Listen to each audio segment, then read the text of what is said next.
Herkese hamdolsun, kanalıma videoma xoş gəldiniz. Bugün yeni bir videoda qarşınızdayım. Videoyu keçmişdən və kanalda destek olmaq üçün abunə ola bilərsiniz və videomu bəyənsəniz like ata bilərsiniz. Həmçinin dostlar, Telegram kanalımıza da abunə ola bilərsiniz.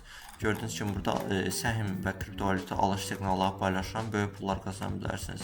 Takip eləyərək. Şərhlərdə linkini paylaşacağım. Həmçinin 200 abunəyə 7 abunə qalıb dostlar. Sizdən xahişim budur ki, maksimum şəkildə destek olmaq üçün abunə olasınız. Bugünkü videoda dostlar ABB səhmlərini, yəni Azərbaycan Beynəlxalq Bankının səhmləri haqqında danışacağıq. Niyə almalıyıq, niyə almamalıyıq? Bu haqda neytral öz fikirlərimi sizlərlə bölüşəcəm, təcrübələrimi təməl alaraq dostlar. Bəli dostlar, Azərbaycan Beynəlxalq Bankı Azərbaycanda xalqa açıq olaraq ilk səhmlərini satışa buraxan bir bankdır dostlar, bir şirkətdir Azərbaycan Beynəlxalq Bankı. Bəli dostlar, deməli ilk öncə dostlar ABB səhmlərini almaq üçün deməli ABB mobil tətbiqindən istifadə etmək lazımdır. Mobil tətbiqdə siz yerli bazara daxil olursunuz investisiya bölməsində və oradan 5 manat ilkin ödəniş eləyərək yerli bazara açırsınız. Sonradan isə səhmləri alış edə bilərsiniz dostlar. Gəlin dostlar haqqında məlumata baxaq. Burada nə yazılıb? Bu ABB-nin rəsmi saytıdır, veb saytı. 2024-cü ildə ABB-nin konsolidə edilmiş xaric mənfəəti 360 milyondur. Burada səhm gəlirliyi, dividend gəlirliyi və bir səhmimizə mənfəəti göstərir. İlk öncə deyim dostlar, ABB səhmlərini birjaya sürəndən sonra, yəni birjada listing edəndən sonra, fond birjasında Azərbaycan fond birjasında listing edəndən sonra ABB-nin səhmləri ucuzlaşıb dostlar. Bunu nəzərinizə çatdırın. İlk öncə 27 qəpik idi, səhv etmirəmsə ilk listing olunanda, hal-hazırda isə 26 qəpik idi. Yəni hətta 24 qəpiyə də düşmüşdü, sonradan biraz qalxdı isə. Nəysə dostlar, Azərbaycan Beynəlxalq Bankı, yəni ABB səhmləri bu fond birjasında xalqa açıq ilk və hal-hazırda davam etmir. Yəni son olaraq səhm olduğu üçün bizim fond birjasında rəqabət 0 səviyyəsindədir dostlar. Fond birjamızda rəqabət 0-dır. Ona görə də bu səhmlərin gələcəyi biraz sual altına düşmüş olur dostlar.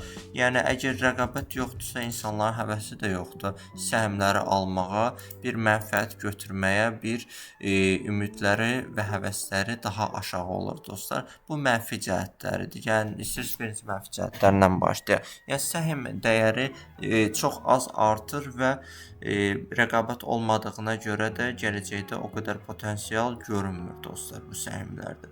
Dividend gəlirləri 15,6%-dir, lakin bu dividend gəlirliyi dostlar bankın kredit gəlirlərindən asılıdır. Yəni bankın kredit gəlirləri nə qədər çox olarsa, dividend gəlirləri də o qədər çox olacaq. Əgər bank mənfiyə doğru gedərsə, düzdür, Beynəlxalq Bank böyük bankdır. Yəni Azərbaycanda böyük banklardandır. Ona görə də çox az hallarda gəlirlər azalır. Lakin dostlar heç bir fərqi yoxdur. Yəni Amerika bankı mıdır və yaxud Azərbaycan bankı mıdır, Avstraliya bankı mıdır? Bunun heç bir fərqi yoxdur.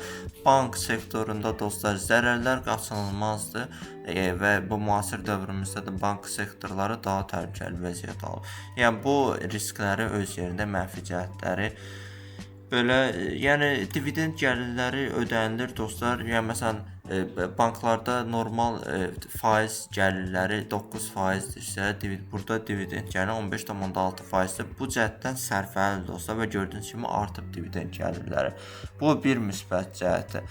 Lakin yenə də deyirəm ki, bank sektoru biraz təhlükəli sektordur və Azərbaycanda fond birjasında rəqabət 0 səviyyəsində dostlar. Bunu nəzərinizə çatdırın. Yəni 0 səviyyəsində olan bir fond birjada nə qədər irəli gedə bilər bu səhmin gəlirliyi, nə qədər dəyər qazana bilər? Bu çox böyük sual altındadır. Yəni nə qədər ki bizim fond birjamızda daha çox səhmlər yoxdur xalqa açıq olaraq, o qədər bu təzə, yəni ABB səhmi o qədər təhlükə altındadır. Lakin bir alternativ də var. Nə alternativdir ki? Bu alternativdir ki dostlar, yəni əgər fond birjasında ABB-dən başqa, yəni tutaq ki, SOCAR olsun, tutaq ki, hər hansısa bir şirkət olsun, fərqi yoxdur da, yəni neft, qaz, və yaxud Azərsun olsun, fərqi yoxdur. Hər hansısa bir şirkət öz səhmlərini fond birjasına buraxmağa qərar verərsə, bu zaman fond birjasında rəqabət yarana bilər və nəticədə fond birjasının həcmi çoxalar. Həmçinin ABB-yə də maraq artar və digər tutaq ki, hansı şirkət öz səhmlərini satışa buraxıb, ona da maraq artar. Rəqabətlilik nəticəsində səhmlərin dəyəri qalxacaq. Belə dostlar, bu günlük bu qədər. Sağ olun, salamat qalın. Gələcək videolarda görüşənədək.